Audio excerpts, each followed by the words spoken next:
Bonjour chers tous, que Dieu vous bénisse très abondamment. C'est vrai que Dieu a payé un prix énorme afin que tu puisses expérimenter aujourd'hui la liberté. Cependant, il est important de comprendre qu'aux yeux de Dieu, ce qu'il considère comme un péché majeur, c'est que ta vie n'atteigne pas l'objectif pour lequel Dieu t'a créé. Donc ce que Satan combattra le plus en ce qui te concerne, c'est que tu n'atteignes pas les objectifs de Dieu, c'est-à-dire que tu ne répondes pas à l'appel de Dieu pour ta vie. Et j'ai observé sous le soleil un danger énorme qui nous guette dans la religion. C'est-à-dire, la religion aura tendance à nous amener à faire ce qu'elle veut qu'on fasse. Alors qu'en fait, Dieu a créé chacun d'entre nous pour un but. Il est donc vital et important que tu découvres le but pour lequel tu existes. C'est vrai que tu aimes ton pasteur, mais cependant, Dieu ne t'a pas créé pour ressembler à ton pasteur, pendant le même couloir que ton pasteur. Il y a une unicité, une singularité qui est rattachée à ton existence. Et quelque part dans la société, on t'attend. C'est-à-dire que l'une des montagnes de la société t'attend.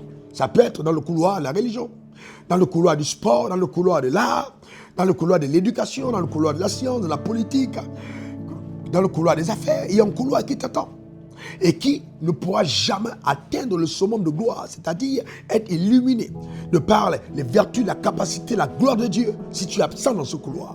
Il est donc important que tu retrouves justement cette place. Et cela passe par le fait que ton âme soupire après la volonté vraiment de Dieu. C'est-à-dire faire sa volonté parfaite. La véritable adoration, à mon sens, ne consiste pas à aller à l'église, se mettre à genoux, à lever les mains vers le ciel, je t'aime, etc. Et sortir de l'église et ne rien apporter à la société. C'est terrible. C'est extrêmement terrible. Dieu veut que tu puisses être utile à la société. On n'allume pas une lampe pour la mettre sous la table, mais sur la table afin qu'elle éclaire. Ce monde a besoin de toi quelque part. Tu as fait de toi un roi et un sacrificateur.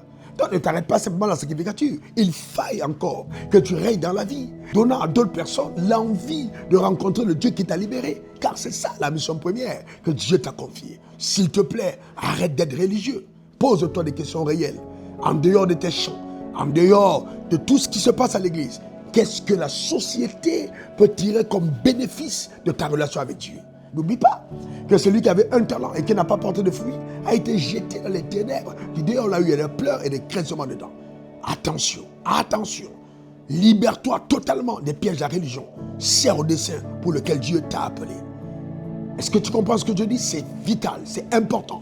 Les gens peuvent t'acclamer. Les gens peuvent dire, ouh, c'est une personne extraordinaire. Dans ton assemblée, on peut estimer que tu es tellement zélé. Mais au ciel, on est tellement gêné de te voir mener une vie qui n'a aucun sens. Si le sel venait à perdre sa saveur, avec quoi la lui rendra-t-on? Ça, c'est la question qu'a posé le maître. Que Dieu te bénisse abondamment et prends conscience, s'il te plaît, de ton appel sociétal. Il faille qu'une des montagnes de la société retrouve ton implication. Sers au dessein de Dieu. Sers au dessein de Dieu. Et si le battement de ton cœur, c'est de répondre à cet appel, crois-moi, tu ne manqueras de rien.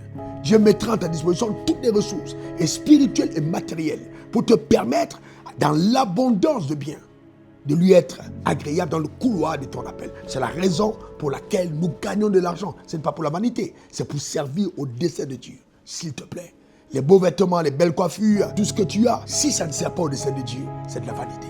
C'est de la pure vanité.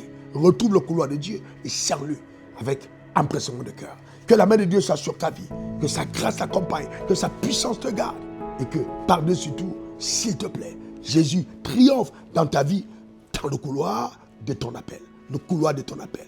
Il y a un trône qui t'attend, une montagne qui n'attend que ta gloire. Celle que Christ révèle au travers de ta vie dans cette génération perverse et pécheresse. Ce sont des modèles et des exemples. Montrons la grandeur de Dieu au travers de notre implication sociétale, dans le caractère et dans la puissance. C'est ce type d'église que Jésus revient chercher. Que Dieu te bénisse abondamment. Que la grâce et la paix du Seigneur soient ton partage. Pour te servir, c'est encore bien moi, RW, diplômé de l'Académie du désert. Bye bye. Prends soin de toi. On se dit à la semaine prochaine. Je t'aime. Suivez le révérend sur les réseaux sociaux Facebook, Instagram, Twitter et YouTube. Et suivez-nous en scannant le QR code.